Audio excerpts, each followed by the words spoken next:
Okay, so we've got our titles. We've got our picture cut with our overlap edits. Our audio is where we need to work now. So let's go back to our editing preset here. There we go, back to our familiar editing view. I'm going to click back on the selection tool. Okay, so what do we need to do with audio? We need to mix our audio so all the levels are appropriate, not too loud, not too soft. One actor isn't loud and the other one quiet. Everything isn't so loud it's blasting our ears out. And then eventually we would like to put on some music. So where do we start? The first place to start is a good pair of headphones. Ideally not earbuds. Over the ear, like the nicest pair of headphones you have is what you're looking for here. You won't be able to hear enough through the speakers of your laptop. You need headphones. Now, earbuds are better than laptop speakers, but over-the-ear headphones are really what you're looking for. Next, we need to make sure that we have one audio track for every microphone. Now, what do I mean there? This will make more sense once we start recording with the cameras. And what you'll see on the cameras is the cameras have, and most cameras tend to have, two microphone inputs, which means I can record two separate microphones at the same time, bring them into into Adobe Premiere, and they will exist as separate audio tracks here. Okay? And what I want to do is only hear the microphone that is being used and not anything else. So let's take a look at our timeline and figure out how to make sure we're doing that. So the first thing I'm going to do is show you how you can really manipulate your timeline to show you what you need, show you what you're interested in at the moment. So what I'm going to do is I can hover over this sort of separating bar between audio and video. I can push up because I only have one track of video, which doesn't take up much space, right? And audio, if I hover on one of these lower boundaries, I can make my audio track really big, which allows me to see inside of it. I'm also going to do it a little here too. So look, I've got audio 1 and audio 2. We see something inside audio track 1, we see nothing inside audio track 2. What the reason for this is that this had a microphone going into this input. This had nothing, no microphone going in. So there's absolutely nothing here. Sometimes what you'll see here is the camera microphone. So here's my microphone that's plugged in and is hanging over the actor's head and getting a nice, clean, loud, beautiful audio signal.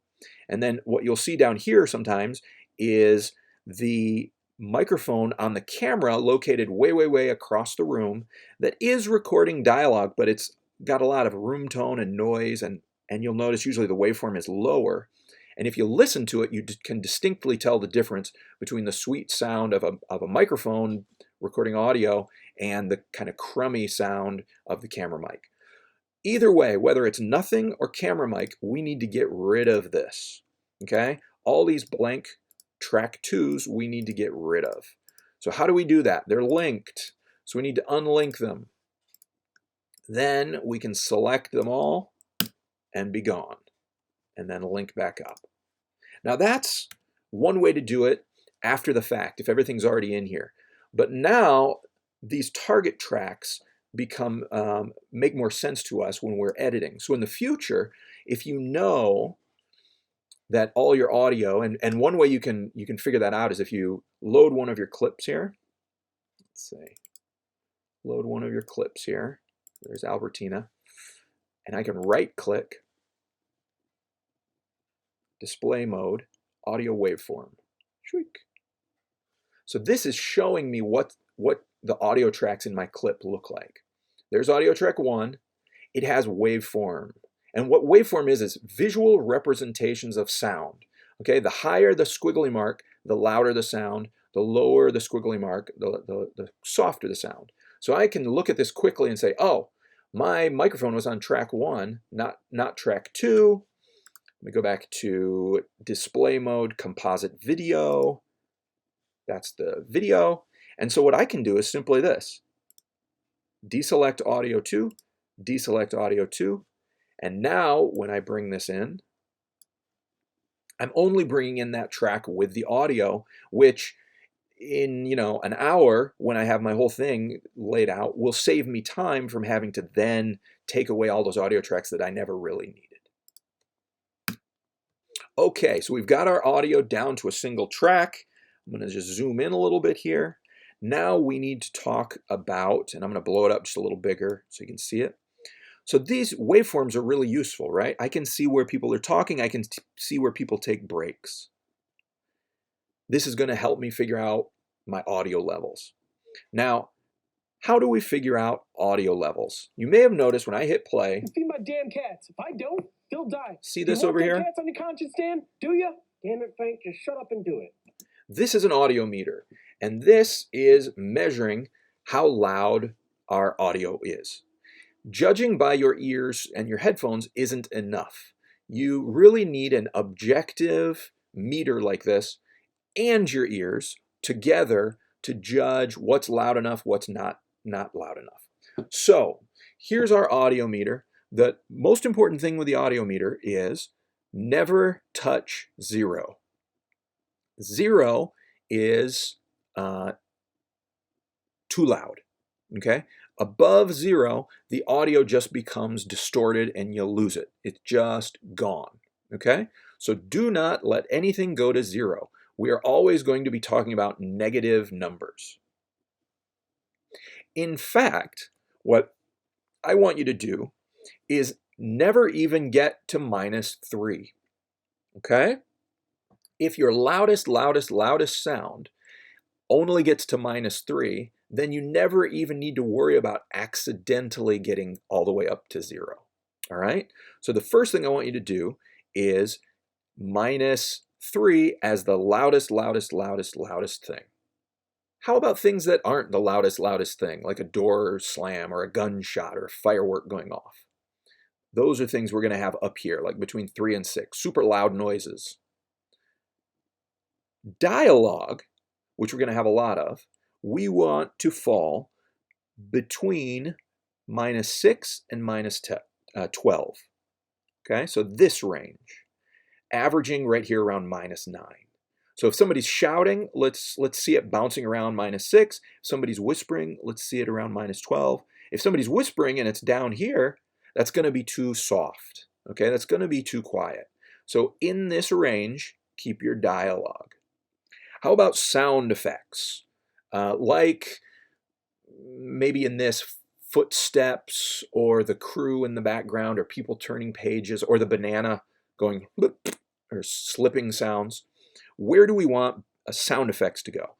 Sound effects we want here, 12 to 18. Okay, so we're just sort of moving down the meter. So super loud stuff that must be really short because we wouldn't want anything up here very long.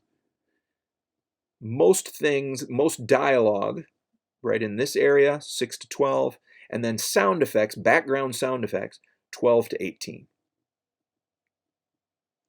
Now, music, if we have music for our opening titles, something like that, or a montage or a music video where the music is basically the dialogue, treat it like dialogue and you'd put the music between 6 and 12. But if we have music that is supposed to be background music, so we're supposed to be hearing dialogue over this music, then we need it down here at -18, okay?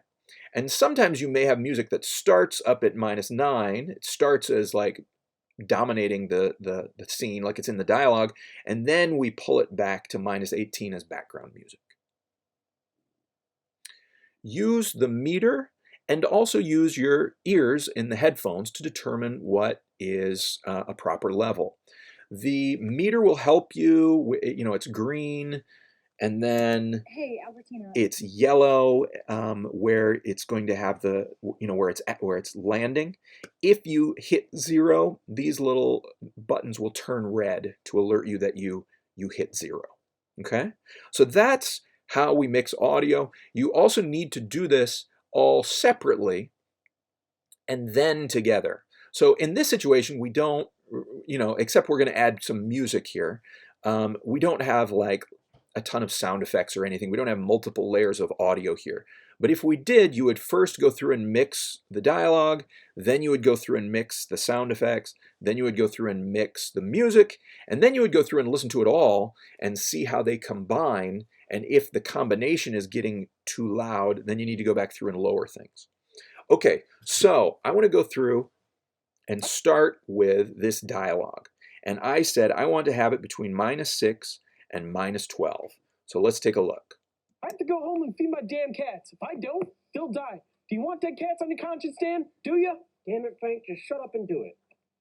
So what I'm already noticing, even though that's off-screen dialogue, it's a little low. Even if I want that to sound like it's happening out in the hallway, I have to go home and feed my damn cats. If I don't, they'll die. Do you want dead cats on your I conscience? probably want to raise it up just a little bit to get it closer to 12. Dan, do you? Damn it, Frank, just shut up and do it. Hey, Albertina, have you heard? And I think Deborah is Hey, Albertina, definitely have you too low. heard? So how do we raise the audio level? Here's how we do it. See this white bar that appears above the waveforms? This white bar is basically a volume knob. When I grab it and drag up, I'm raising the level.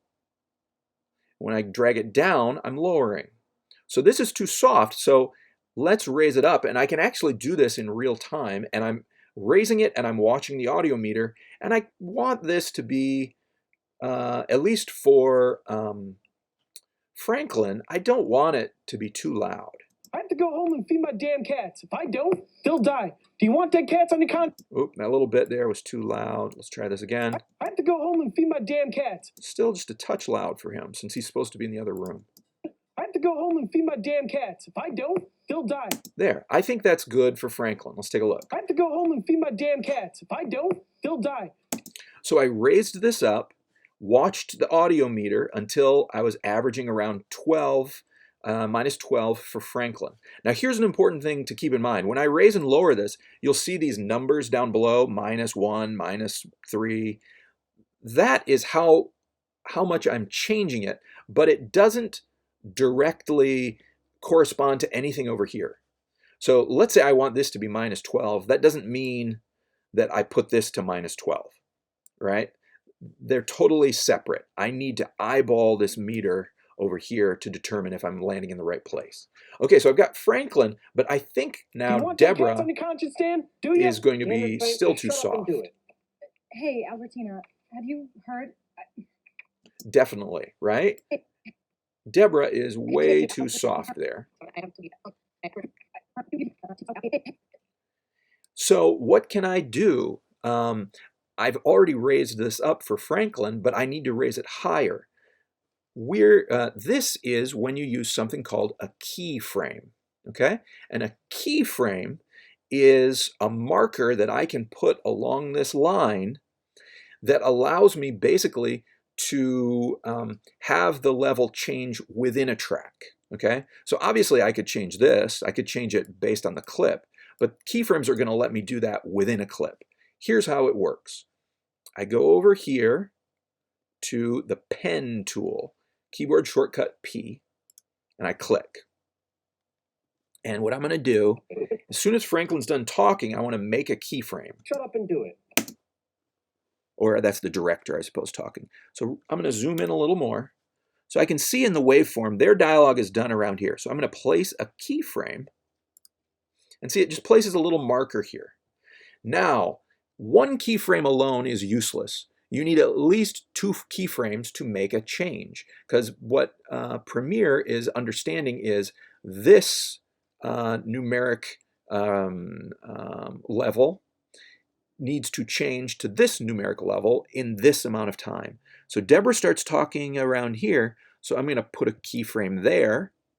And now I'm going to switch back to my selection tool, and I can grab these keyframes and look. Now I can raise up this portion of the audio without altering that portion. And this the Adobe is working out for me and doing a gradual fade up on the level here. So let's get Deborah where she needs to be. Hey, Albertina, have you heard? I think that was pretty good. Up and do it. Hey, Albertina, have you heard? That looks above 12, below 6 for Deborah. So check it out. Feed my damn cats. If I don't, they'll die. Do you want dead cats on your conscience, Dan? Do you? Damn it, Frank, just shut up and do it. Hey, Albertina, have you? So Franklin is great. Deborah is great. And they're changing because of these keyframes. Okay? That's how you do keyframes. Remember, it's the pen tool. And then you switch to the selection tool and you can move them around.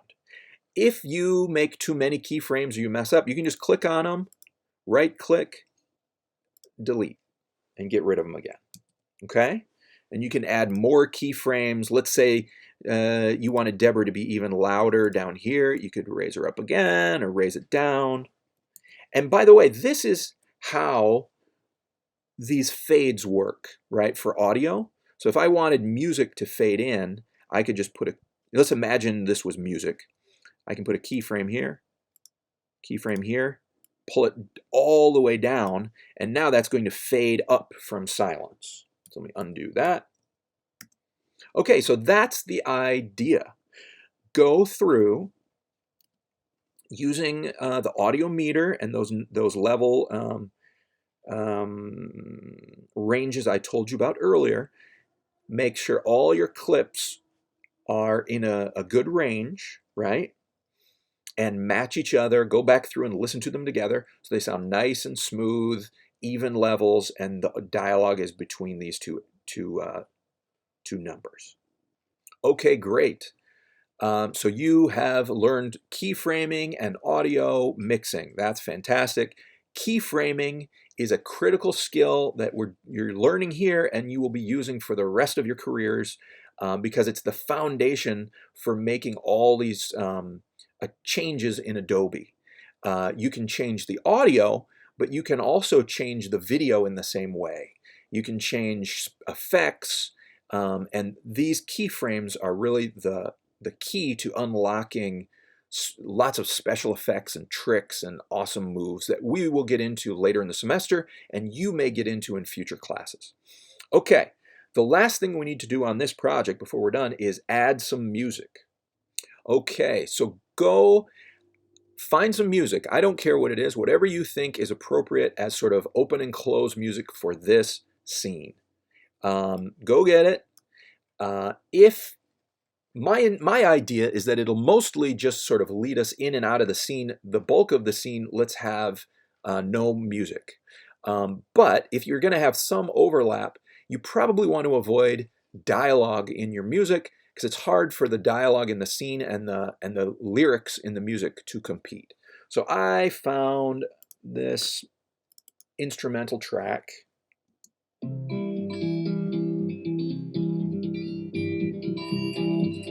For no particular reason. It does not particularly make sense here, but it's what I had on my laptop for this demonstration, so let's go with it. Now you'll notice when I load just an audio file into the source window, into the source monitor, it automatically comes up as just that waveform and is showing me what's there, and I can see, oh, here's the beginning of the song. It has these cool little pauses, and then it has this sort of, extended ending. So for the beginning, I'm going to start right at the beginning. So I'm going to put an I there, hit J. I'm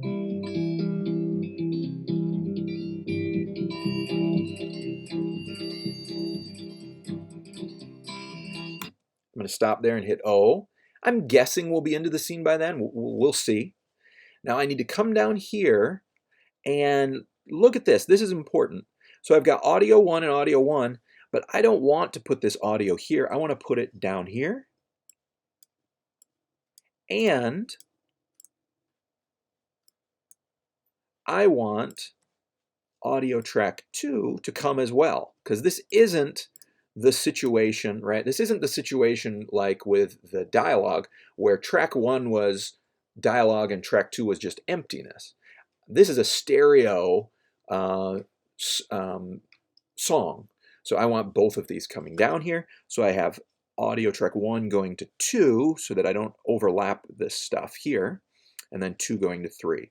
So I can grab it. And remember, I have to grab the waveform icon, and I can place it right there. Let me shrink my dialog because I've already mixed that, and blow this up because I'm going to have to adjust these levels. And let's see. I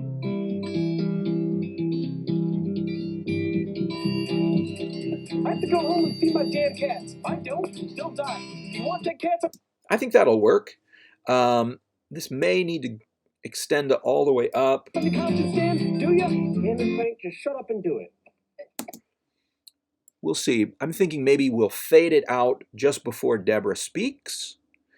Now, the first thing that we need to work on is obviously the levels are going to be too hot.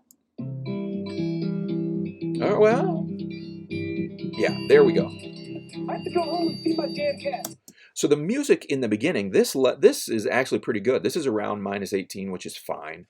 Here, we need it to be down around -18 as background music, and it's way too hot. So I think I'm going to keyframe this right here.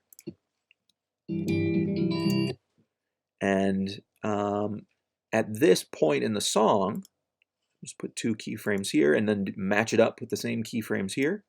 I'm going to lower this, let's say, -6, just to start with. Let's see how that looks.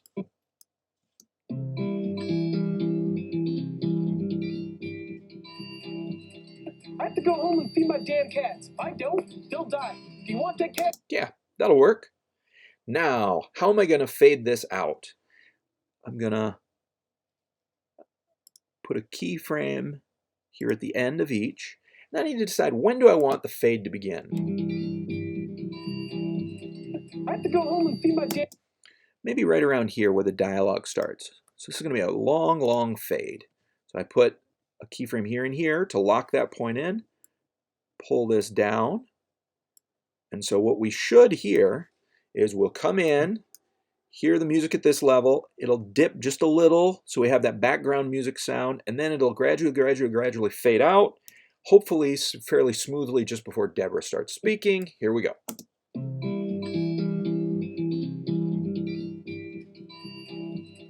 I have to go home and feed my damn cats. If I don't, they'll die. Do you want dead cats on your conscience stand? Do ya? Damn it, Frank, just shut up and do it. Hey, Albertina. Perfect. Works for me. One thing I did notice that I don't particularly like is I don't like there not being a fade on Franklin coming in here. So I'm just going to put a little, boop, just a little fade up. I could have done the right-click add crossfade thing, but I'm here, I'm using keyframes. It's easier for me just to do that. I have to go home and feed my damn cats. If I don't, they'll die. All right, so there we go. We have mixed our audio, we've added music, we've mixed our music, we've got titles.